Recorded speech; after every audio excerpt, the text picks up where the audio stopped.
Paano kung hayaan ko ang isang ruleta ang magdesisyon kung saan ako kakain McDonald's sa buong Metro Manila? Meron ako ditong wheel na nakalista lahat ng city sa Metro Manila. Isang click lang at kung saan ito mapunta, doon tayo kakain. Taga-Novaliches pa ako ya eh. Yes. Tapos pumunta lang ako dito para kumain sa McDo doon. Ayos ba yung trip na yun ya?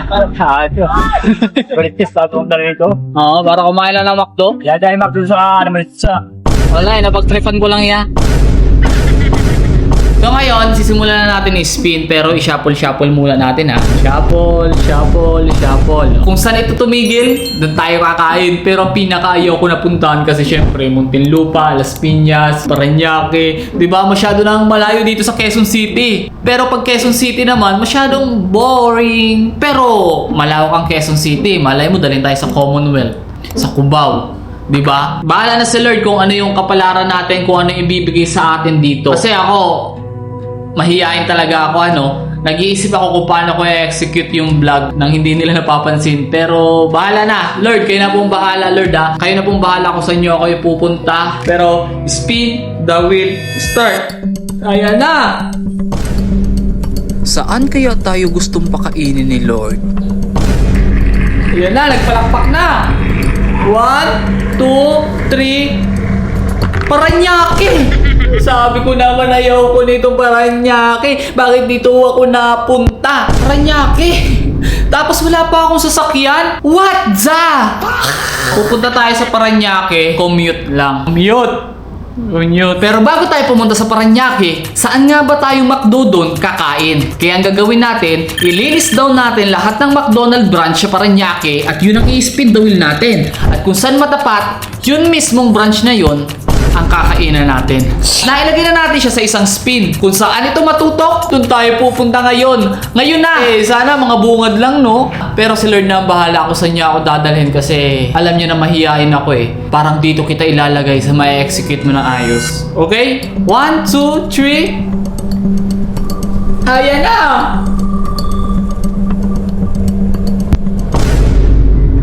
Oy! Saan kaya ito? 1, 2, 3. Quirino Avenue Corner, Airport Road, Baclaran. Saan to? Baclaran, sobrang daming tao dun. Paano ko ma-execute kaya yung vlog na to? Sana kunti lang kumakain. Total, alas 3 na, 3:30. Tapos magbabiyahe pa ako. Makakarating ako dun alas 5, alas 6. Hala, maraming tao.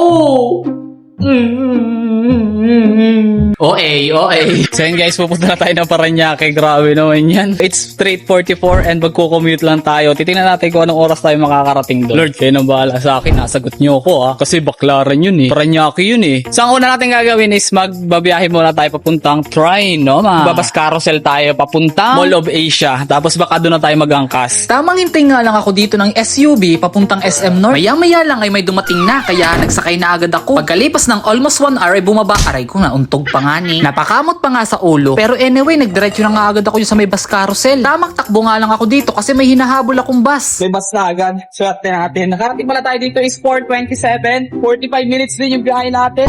Ay po, pinakaalis na. Ay, may katulad agad. Medyo natuwa nga ako dito kasi nakasakay agad ako kahit naiwanan ako ng isang bus. Pero meron tayong problema. Ang Baclaran ay pa southbound pero nakasakay tayo pa northbound. Aray mo. Mali na sakyan natin. Kakamadali natin. Buti na lang may bus din agad. Buti na lang pagbaba ko sa bus ay may dumating na agad na bus papuntang southbound. Kaya nagsakay na ako. Hindi lamang po sa pagkain tayo nangangailangan, kundi maging sa ating mga spiritual na kalagayan. Ito po ay ang salita ng Diyos. Okay, bumaba na ako dito sa may Baclaran. Siguro malapit tayo dito. Di na ako puntang MOA. Baka mapapalayo pa ako. Baclaran Heritage. Sobrang linis pala ng ilog dito, no? Dito pala matatagpuan yung pinakamalinis na ilog, oh. So, sobrang linis yan. Pango-bango. Pagbaba ko nga ng overpass ay agad na ako nagbook ng angkas at maya-maya lang, heto na. Habang nagbabiyahe kami papunta sa McDo, hindi ko na malaya na hindi pala naka-on yung 360. Normal na camera lang. Kaya heto yung nangyari. Walang kadating-dating pero dumating na tayo sa McDo. Pagbaba ko nga sa motor ay agad na ako pumasok sa McDo para mag-order na agad. Ano kakainin natin? Pagkatapos ko mag-order sa self-ordering kiosk ay pumunta na agad ako sa counter. Pagkalipas ng 2 minuto ay napunch na yung order natin. Nagdiretso na nga ako dito sa second floor para maghanap ng maupuan. Pero nung nakita ko yung taas, sobrang daming tao kaya napabalik na lang ako. Nakadami tao, pero ito may pwesto tayo dito sa pinakagilid. And the punch yung ating order is 541. 541, ibig sabihin 2 hours yung biyahe natin. Grabe yun. Alam nyo bang hindi ito yung first try natin mag-spin the wheel ng McDo?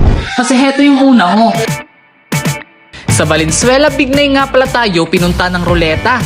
Pero hindi pa nga tayo nakakababa ng angkas ay nakita na natin yung McDo. Epic ang putya. Oh, bad trip na. Hoy, ChatGPT. Tingnan mo kung saan mo ako dinala. Oh, ba't gano'n nakaregister na agad siya sa Google Map? Nakaregister na agad siya kay ChatGPT. Available in sa gas. Ay, magbubukas pa lang. Hindi nga magbubukas pa lang eh. Poste pa lang. Poste pa lang. Napakahusay. Napakagaling. Paano na yan? Wala, natatawa na lang ako sa kakapalpakan natin. Naghahakot pa nga lang doon ng mga equipments, ng mga graba, ng bato, ng hollow blocks. Pag sinilip mo, puro bakal pala yung loob. Tapos yung isang poste pala yung nakatayo. Sana makabalik pa ako dito, Sana makakain ako dito, Pero kailan kaya ito magbubukas? Waiting area itong kakainan ko. Kasi sa second floor yung kainan talaga. Maya-maya nga lang ay dumating na yung order natin. In fairness, mabilis yung serving. Bawal ba? Bawal. Lumayo tayo dito para magkain tapos bawal pala mag-video. Ang masasabi ko sa chicken nila, hindi bagong luto. Pero anyway, kumain na lang ako kahit hindi na ako nag-i-enjoy kasi naman. May nabaga ako, puro na lang McDo kinakain ko. Puro na lang McDo content. Bakit kaya? Meron kasi tayong McDo series. Kailangan natin makagawa ng 5 video about sa McDo. At dahil pang-4 na ito, meron na lang tayong isang video. Sa tingin mo, ano kayang vlog ito? Hindi na. Ako tapos bawal talaga ng video. Sakto lang sa akin kasi shy type tayo. Kahit man payagan tayo. Isnigay pala yung video natin.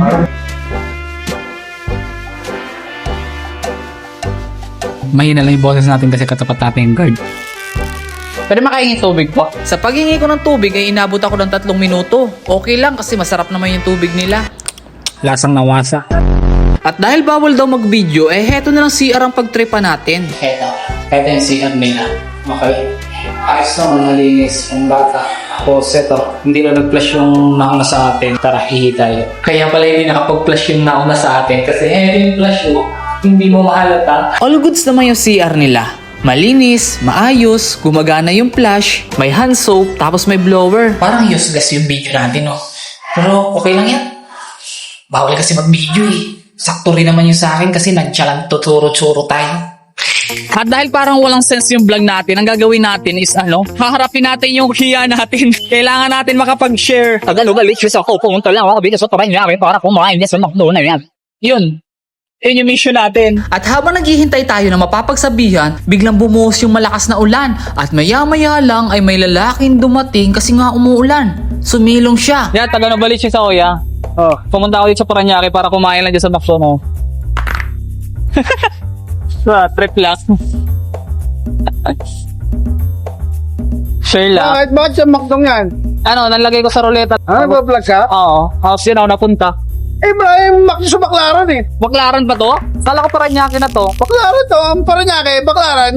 Sa ako ng Paranaque yan. Paranaque, Baclaran. Paranaque yan, Baclaran. Okay. Kaming nakaka-misinterpret siya. Akala nila ang Baclaran, Pasay. Parang ganyan ang Paranaque. Okay. Ayaw ko lang nalaman yan Bilang mahiyain, napakalaking bagay nito sa akin na makipag-interact sa hindi ko kilala. At dahil natapos na yung mission natin at naghina na rin yung ulan, ay napagdesisyonan ko ng umuwi na. Magkano sa Tapia? Sa... MRT? MRT. Diti. Sige, okay na. Minsan, kahit gaano kaganda ang plano, hindi lahat nasusunod ang gusto natin. Yung unang McDo na napuntahan natin, ginagawa pa lang. Ang pangalawa naman, hindi tayo pinayagan mag-video. Nakakadismaya, no? Pero bahagi talaga yan ang paggawa ng content. Hindi lahat ng no ay katapusan. Minsan, direction lang para sa mas magandang pagkakataon. Kaya, kung may humaharang sa mga plano mo, huwag agad sumuko dahil ang tunay na challenge ay hindi kung gaano kadalas kang pumalpak, kundi kung gaano ka kadalas bumabangon at nagpapatuloy. Kasi minsan, hindi lahat ng nanonood ay nagsusubscribe. Ay, sorry na iba.